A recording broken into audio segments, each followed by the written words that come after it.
एक ऐसा नेता जिसने 10 साल में भारत की पूरी तस्वीर बदल कर रख दी, जिसने देश को निराशा से निकालकर विकसित भारत के रास्ते पर खड़ा कर दिया है। हाँ, कुछ कमियां भी जरूर है उनमें, लेकिन हर इंसान हर चीज़ 100% परफेक्ट तो नहीं होता ना, क्योंकि हर सिक्के के दो पहलू होते हैं। भारत के काफ़ी चर्चित यशस्वी प्रधानमंत्री नरेंद्र मोदी जी, जब हम ऐसे नेता के बारे में बात करते हैं जिनका अनुभव और कद इतना बड़ा है, तो हमारे मन में एक सवाल जरूर उठता है कि अगर 2029 में बीजेपी की सरकार बनती है तो बीजेपी का अगला प्रधानमंत्री उम्मीदवार कौन होगा? क्या वो मोदी जी होंगे या कोई और? आखिर किनको होना चाहिए? जनता क्या चाहती है? ये सवाल बीजेपी की कोई कमजोरी नहीं बल्कि उसकी सबसे बड़ी ताकत दिखाता है। जहां विपक्ष में एक चेहरे पर सहमति नहीं बन पाती, अपने ही गठबंधन में मतभेद हो जाते हैं, वहीं बीजेपी के पास प्रधानमंत्री पद के दावेदारी के लिए एक से एक बढ़कर अनुभवी नेता मौजूद हैं। तो आइए आज हम इन्हीं दावेदारों का विश्लेषण करते हैं। हम जानेंगे कि इन नेताओं में से किसके पास मोदी जी की विरासत को आगे ले जाने का क्षमता है, दम है। आखिर जनता किसे चाहती है प्रधानमंत्री देखना? बीजेपी समर्थक अपनी पार्टी से उम्मीद लगाए हैं कि अगला नेता भी मोदी जी जैसा ही छाप छोड़ सकेंगे। कई लोगों के लिए मोदी एक विश्वास बन चुके हैं, इसलिए उनकी गैर मौजूदगी की सोच से भी उनके मन में बेचैनी बढ़ती है कि मोदी के बाद वो किसी और को उस तरह देख नहीं पा रहे हैं। बीजेपी को कंटिन्यूटी चाहिए, लेकिन बदलाव की भी जरूरत आन पड़ी है। उनके समर्थक कहते हैं कि मोदी जी ने बहुत काम किया और अब भी वो काम करने के लिए फिट हैं, लेकिन सच्चाई ये है कि 2029 तक वो लगभग 80 साल के हो जाएंगे। कोई और विकल्प तो ढूंढना ही पड़ेगा, क्योंकि प्रधानमंत्री का पद बहुत ही जिम्मेदारी पूर्वक है। वास्तविक डेटा बताते हैं कि अगस्त 2024 के इंडिया टुडे के मूड ऑफ नेशन सर्वे में अमित शाह सबसे आगे थे। 25% लोगों ने उन्हें मोदी के बाद पीएम का उपयुक्त कैंडिडेट माना। दूसरे नंबर पर अगर हम बात करें तो योगी आदित्यनाथ हैं, उन्हें भी बहुत लोग पसंद करते हैं। अमित शाह मोदी के भरोसेमंद सहयोगी हैं, 25% समर्थन उनको मिला। पहला नाम आता है अमित शाह का। अगर मोदी जी भारतीय राजनीति के राम है तो अमित शाह उनके हनुमान, जिन्हें राजनीति का चाणक्य भी कहा जाता है। उनकी सबसे बड़ी ताकत है उनका ऑर्गेनाइज्ड स्किल। उन्होंने ही बीजेपी को दुनिया की सबसे बड़ी पॉलिटिकल पार्टी बनाया। 2014 में यूपी में 80 में से 73 सीट जितवाना हो या नॉर्थ ईस्ट जैसे राज्यों में बीजेपी का झंडा फहराना हो, ये सब शाह की ही राजनीति का कमाल था। होम मिनिस्टर के तौर पर उनके फैसले बहुत ऐतिहासिक हैं। आर्टिकल 370 हटाना, CAA लागू करना दिखाता है कि वो बड़े और कड़े फैसले लेने से डरते नहीं हैं। सर्वे भी उन्हें मोदी के बाद अमित शाह पीएम मोदी के पद के लिए टॉप पसंद मानते हैं।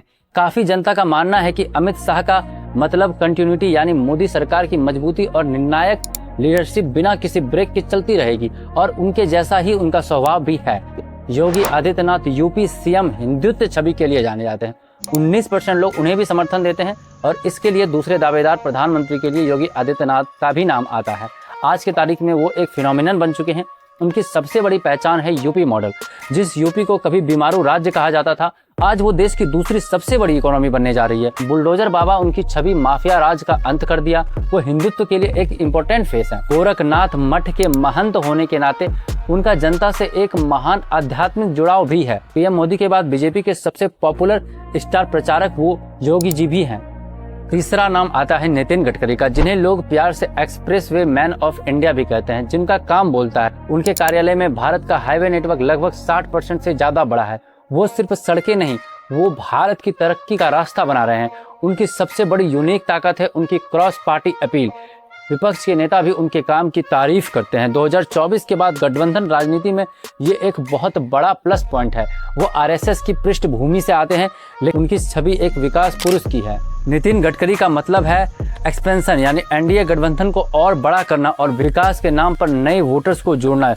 राजनाथ सिंह अभी रक्षा मंत्री है, वरिष्ठ नेता, वो बीजेपी के हैं। उनका भी दावेदारी लगभग 5% सर्वे में बताया गया है। और उसके बाद एक और चेहरा सामने आते हैं, शिवराज सिंह चौहान। उनको भी लोग समर्थन देते हैं। शिवराज सिंह चौहान मध्य प्रदेश के सीएम है, फिलहाल वो मध्य प्रदेश के सीएम थे। यह आंकड़े 2025 के मूड ऑफ नेशन सर्वे से मेल खाते हैं, जिनमें अमित शाह को 29%, योगी को 25%, नितिन गडकरी को 16%। साउथ इंडिया में अमित शाह को सर्वाधिक 31% समर्थन मिला। आंकड़ों से साफ दिखता है कि फिलहाल जनता की राय में अमित शाह अगला पीएम कैंडिडेट मटेरियल है, और वो उनको पसंद करते हैं। वो चाहते हैं कि अमित शाह पीएम बने।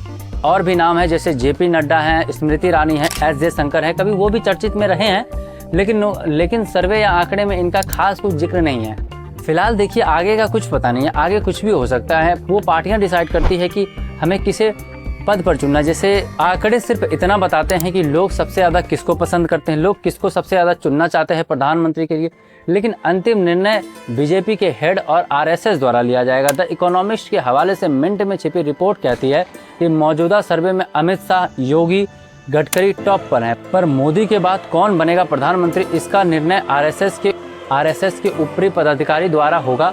मतलब जनमत तो एक बात है ही कि जनता द्वारा जो पसंद किया गया वो ठीक है, लेकिन इसका निर्णय आरएसएस के हेड और बीजेपी के हेड मिलकर लेंगे और पार्टी में बात भी होंगी। इसके अलावा बीजेपी के नेता खुद भी आगे नहीं बढ़ रहे हैं।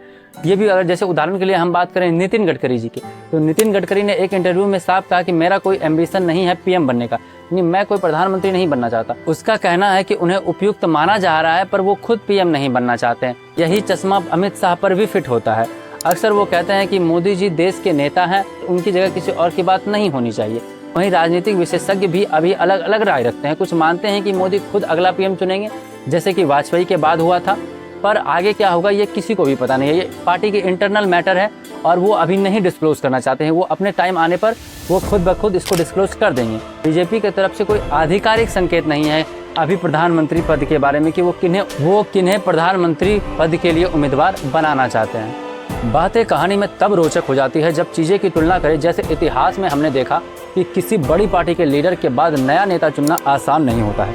नेहरू के बाद इंदिरा गांधी, के बाद राजीव गांधी, इनसे लोगों की उम्मीद जुड़ी थी। बीजेपी में वाजपेयी के बाद कोई क्लियर सक्सेसर नहीं था, तब मोदी आए। अब मोदी के बाद स्थिति ऐसे ही उलझन वाली है कि आगे इस तरह के बेहतरीन सक्सेसर नेता कौन होंगे। फैसला आखिर कौन करेगा, फैसला आखिर होगा कब, यही ट्विस्ट है जो अभी बाकी है। तो दोस्तों निष्कर्ष ये निकलता है कि जनता की राय में अमित शाह फिलहाल सबसे आगे है, उसके बाद योगी आदित्यनाथ और फिर नितिन गडकरी की पॉपुलैरिटी भी है। लेकिन बीजेपी के नियम है और अमित शाह भी कह चुके हैं कि मोदी जैसा कोई नहीं है, मोदी को रिप्लेस नहीं करना है। अगला फैसला बीजेपी के बड़े नेता आरएसएस करेंगे या फिर बीजेपी के बड़े नेता और आरएसएस मिलकर करेंगे, क्योंकि मोदी जिंदगी भर तो प्रधानमंत्री नहीं रह सकते, किसी ना किसी को तो चुनना ही पड़ेगा, क्योंकि बीजेपी डिस्क्लोज नहीं करना चाहती है अपनी बात को। अब आपकी बारी है, आपको क्या लगता है इन चार नेताओं में से मोदी जी की विरासत को सबसे अच्छी तरीके से कौन आगे बढ़ा सकता है, या अगर इसके अलावा कोई नाम आपके दिमाग में है तो नीचे कमेंट में अपनी राय जरूर बताइए। और अगर ये एनालिसिस आपको पसंद आया तो वीडियो को लाइक कीजिए और अगले वीडियो किस टॉपिक पर आप देखना चाहेंगे वो आप हमें जरूर बताइए, हम उसी टॉपिक पर वीडियो बनाएंगे। Thank you.